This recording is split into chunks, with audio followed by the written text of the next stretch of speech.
Hello दोस्तों, मैं doctor रश्मि त्रिपाठी आपका अपने चैनल लॉ फाइटर्स अकेडमी में स्वागत करती हूँ। दोस्तों, आज के सेशन में जो मैं केस लेके आई हूँ वो सुप्रीम कोर्ट का लेटेस्ट केस है और आज का केस बहुत ही इम्पोर्टेंट मुद्दे पे है। मुद्दा क्या है? मुद्दा है हमले के केस का। तो आज के सेशन के माध्यम से हम लोग यह जानने वाले हैं सुप्रीम कोर्ट के इस जजमेंट के माध्यम से कि कोई पर्सन अगर आपके खिलाफ हमले का एफआईआर कराता है तो एफआईआर जो हमले का हो रहा है तो कब यह जो है हमला सही रूप से हमला माना जाएगा या नहीं माना जाएगा, यह सब बातें इस सुप्रीम कोर्ट के जजमेंट के माध्यम से हम लोग समझेंगे। जैसा कि हम लोग जानते हैं कि आए दिन छोटे मोटे जो है बातचीत में, चिल्लाने में, इसमें उसमें हमले की शिकायत कर दी जाती है और एफआईआर वगैरह दर्ज करा दिया जाता है। तो आज इस जजमेंट के माध्यम से हम लोग देखेंगे कि किस तरह से जो है बातें होंगी, तब हमला होगा, नहीं तो हमला नहीं कहा जाएगा। तो चलिए हम लोग अपना सेशन स्टार्ट करते हैं और इस मुद्दे को विस्तार से जानते हैं।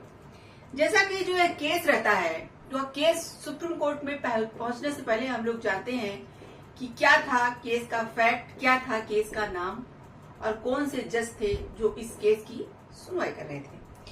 जैसा कि केस के फैक्ट कुछ यूं रहते हैं कि एक पर्सन थे जो कि जो है भौतिकी संस्थान, खगोल भौतिकी संस्थान के कर्मचारी थे। तो कुछ कर्मचारियों की बर्खास्ती की गई थी, तो वो उसी की फाइल देख रहे थे और फाइल देखने के दौरान उन्होंने अपने नीचे के जो कर्मचारी थे उनके ऊपर बहुत चिल्लाया और उनको धमकाया। तो चिल्लाना और धमकाना, तो उनके ऊपर यही आरोप था कि वह पर्सन को मतलब अपने जो नीचे के कर्मचारी थे उन पे चिल्ला रहे थे और धमका रहे थे। तो जब उन्होंने इस तरह की हरकत की तो जो कर्मचारी थे जिनके साथ उन्होंने ऐसा किया, उन्होंने इनके खिलाफ एक एफआईआर करा दिया। एफआईआर क्या था? एफआईआर था आईपीसी का सेक्शन 353, यानी कि हमले की बात की गई। तब देखिए, इन्होंने कहा, जो खगोल भौतिकी संस्थान के कर्मचारी थे जिन्होंने अपने नीचे के कर्मचारियों पर चिल्लाया और धमकाया था, उन्होंने कहा कि मैंने कोई हमला नहीं किया है। तो इसीलिए वह जो है हाई कोर्ट के पास जाते हैं और इस केस को खारिज कराने की बात करते हैं कि इस तरह का कोई केस नहीं बन रहा है, इस मामले को रद्द कर दिया जाए। पर हाई कोर्ट ने ऐसा नहीं किया। हाई कोर्ट ने मामले को आगे बढ़ा दिया और केस की कार्रवाई शुरू करने की बात कही। तब इन्होंने ये अपनी अपील लेकर के सुप्रीम कोर्ट जाते हैं। तो जब सुप्रीम कोर्ट में इनका मुद्दा जाता है तो चलिए अब हम लोग यह जान लें कि केस का नाम क्या है और कौन से जज बैठे तो इस केस की सुनवाई कर रहे थे और उन्होंने अपने जजमेंट में क्या बातें कही।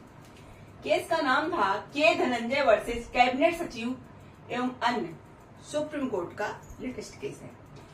तो इस केस की सुनवाई कर रहे थे जस्टिस सुधांशु धूलिया और जस्टिस अहसानुद्दीन अमानुल्लाह की खंडपीठ, यानी दो जजों की खंडपीठ। दो जज बैठे थे जो इस केस की सुनवाई कर रहे थे। उन्होंने देखिए जब सारे मामले को जाना और समझा, रिकॉर्ड पे जितनी बातें मौजूद थी उन सबको देखा। तो चलिए हम लोग देखते हैं फिर आगे उन्होंने अपने जजमेंट में क्या बातें कही।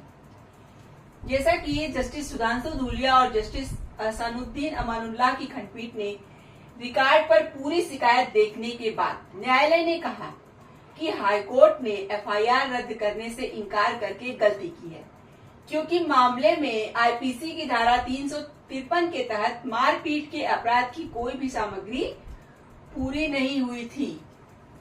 यहाँ पे देखिए कोर्ट ने कहा कि जो हमले की परिभाषा आईपीसी में दी गई है सेक्शन 353, सेक्शन 353 में, तो यहाँ पे कुछ मारपीट की जो भी सामग्री वगैरह होती है, उसका मतलब इस सेक्शन के अनुसार जो भी परिभाषा हमले की दी गई है वह वहां पूरी ही नहीं हो रही है। तो चलिए अब हम लोग थोड़ा सा यह जान लेते हैं कि आईपीसी का सेक्शन 353 यानी हमला के बारे में क्या बताता है।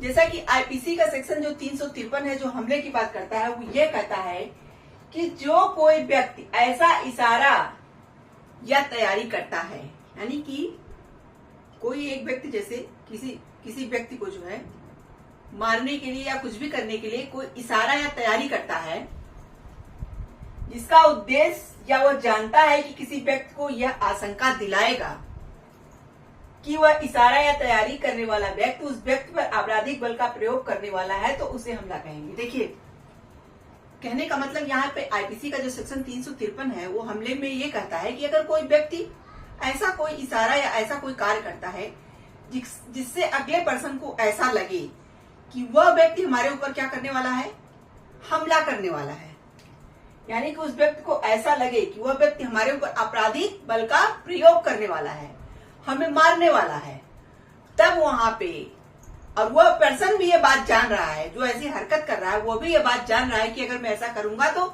अगले पर्सन को ऐसा लगेगा कि मैं उसे मार रहा हूं या उस पर आपराधिक बल का प्रयोग कर रहा हूं। तो अगर ये जो है चीजें पूरी हो जाती हैं तब यहाँ पे हमला कहा जाएगा।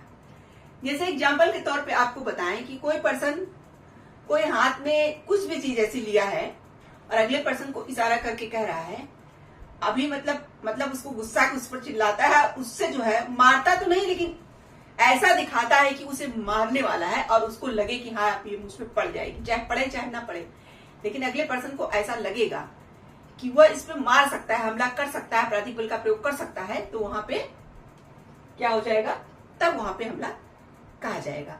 और चलिए अब आप आगे देखते हैं कि फिर जो है सुप्रीम कोर्ट ने क्या अपनी बातों में कही। जैसा कि सुप्रीम कोर्ट ने तो पहले जो है यह बात कहा कि हाईकोर्ट ने एफआईआर रद्द करने से इनकार करके गलती की है, क्योंकि मामले में आईपीसी की धारा 353 की जो भी सामग्री होती है वो यहाँ लागू नहीं हो पा रही है। उसके बाद न्यायालय ने कहा कि उक्त शिकायतकर्ता में अपीलकर्ता के खिलाफ एकमात्र आरोप यह है कि वह चिल्ला रहा था और अपने कर्मचारियों को धमका रहा था। यहाँ पे कोर्ट ने कहा कि यही आरोप उस पर्सन के ऊपर लगाया गया है, अपीलकर्ता के ऊपर, कि वह अपने कर्मचारियों को क्या कर रहा था, चिल्ला रहा था और धमका रहा था, यानी कि डांट डपट रहा था और अपने कर्मचारियों को धमका रहा था। यह वह अपने आप में किसी भी तरह की मारपीट नहीं मानी जाएगी, यानी किसी पर्सन के ऊपर सिर्फ चिल्लाना और धमकाना मारपीट यहाँ पे नहीं मानी जाएगी। सुप्रीम कोर्ट ने कहा, हमारे विचार में हाईकोर्ट इस मामले में हस्तक्षेप ना करके गलती की है। यहाँ पे कोर्ट ने कहा कि जो हाईकोर्ट ने इस केस को आगे बढ़ा दिया, उन्होंने क्या किया, यह काम गलत किया है, उन्हें ऐसा नहीं करना चाहिए था, क्योंकि यहाँ मामला कोई हमले का बन ही नहीं रहा है। यह ऐसा मामला है जो कानून की प्रक्रिया का दुरुपयोग करने के अलावा कुछ भी नहीं है। उन्होंने कहा कि जिस तरह की बातें यहाँ आरोप में लगाई गई वो ऐसा मामला है जिससे लग रहा है कि सिर्फ कानूनी प्रक्रिया का दुरुपयोग किया जा रहा है, या केस बन नहीं रहा और केस को बनाया गया है। इसलिए न्याय के उद्देश्यों को पूरा करने के लिए हम इस अपील को स्वीकार करते हैं। यहाँ पे सुप्रीम कोर्ट ने कहा कि भाई न्याय दिलाना जरूरी है। हाई कोर्ट ने तो इस केस को आगे बढ़ा दिया जबकि केस बन नहीं रहा था, तो यहाँ न्याय दिलाने के लिए हमें क्या करना होगा, हमें इस अपील को स्वीकार करना होगा। और सुप्रीम कोर्ट ने अपील स्वीकार कर लिया और अपीलकर्ता के खिलाफ शुरू की गई पूरी कार्रवाई को क्या कर दिया, रद्द कर दिया, यानी कि केस को ही पूरा रद्द कर दिया। सुप्रीम कोर्ट का ऐसा मानना था कि यहाँ पे कोई केस नहीं बन रहा था, क्योंकि कोई मारपीट की बात नहीं आ रही थी, हमले की कोई बात नहीं आ रही थी। जो भी बात आ रही थी सिर्फ धमकाने की आ रही थी और चिल्लाने की आ रही थी। जो भी आरोप भी लगाए गए थे, यही आरोप भी उनके ऊपर लगाए गए थे, पर इस बात का कोई प्रूफ नहीं मिला कि उन्होंने आपराधिक बल का प्रयोग किया, उन्होंने हमला किया, उन्होंने मारपीट किया, उन्होंने कुछ ऐसा किया ही नहीं, तो यहाँ पे केस नहीं बनता। उन्होंने कहा कि हाईकोर्ट अगर ऐसा इस केस को बढ़ाता है तो यह न्याय के विपरीत है, इसलिए न्याय के उद्देश्यों को पूरा करने के लिए हमें इस अपील को स्वीकार करते हुए इस केस को पूरा खारिज कर दिया, यानी कि जो भी कार्रवाई उस पर्सन के ऊपर चल रही थी उसे रद्द कर दिया और बरी हो गया वो पर्सन। तो ये था सुप्रीम कोर्ट का हमले के ऊपर लेके पूरा जजमेंट। तो देखिए अब हम लोग ने क्या समझा इस केस से, हम लोगों ने यही समझा कि हमला तब तक नहीं माना जाएगा जब तक आपराधिक बल के प्रयोग को वहां दिखाया न गया हो, यानी कि अगले पर्सन को ऐसा लगे कि आप उस पर आपराधिक बल का प्रयोग करने वाले हो, आप करो या ना करो लेकिन उसे पूरी आशंका हो कि आप कर रहे हो। जैसे एक डंडे से आप किसी व्यक्ति को मारने के लिए उस डंडे को लेकर हिलाते हो, तो क्या उस पर्सन को तो यही लगेगा ना हमारे ऊपर डंडा पड़ने वाला है, और तो ऐसे में भी आपराधिक बल का उपयोग होगा तो वहां पे हमला माना जाएगा। लेकिन यहाँ पे ऐसा कुछ नहीं था, तो इसीलिए सुप्रीम कोर्ट ने इस केस को ही रद्द कर दिया। तो आशा करते हैं कि आज का केस आपको पसंद आया होगा। आप मेरे चैनल को लाइक कीजिए, सब्सक्राइब कीजिए, शेयर कीजिए, बेल आइकन को दबाइए, जिससे ऐसे ही नए नए केसों और जानकारियों से मैं आपको अवगत कराती रहूं। तो थैंक यू वेरी मच।